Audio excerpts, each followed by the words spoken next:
I'm sharing a spreadsheet with you that is called Dead Words.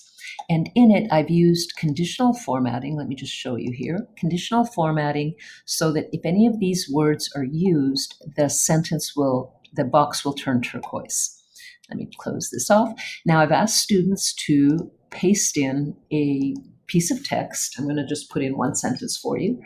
And then when they hit return, if there are dead words in it, then it turns turquoise. Now, this gives them the opportunity to go through and find those dead words. And I see here that, good, a lot. So I'm going to change a lot to many, contains many. Oh, then I have to get rid of many dead words. I'm going to write an example that is not very good. Let me see. That is weak.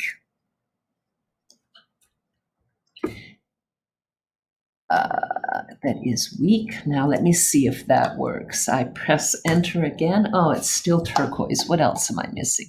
I'm going to write an example that is weak. Oh, that. Okay, so I'm going to change this to, I'm going to write a weak example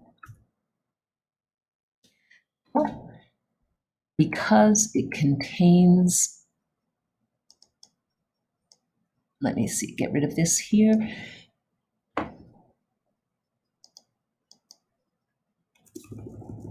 Because I'm going to write a weak example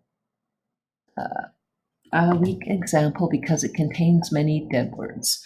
And I hit enter, and now it works. So this is a way for students to self-monitor, be able to grade themselves. You don't even have to look at it as they work on it. And that's, I think, a nice way around having to do a lot of grading and a lot of feedback.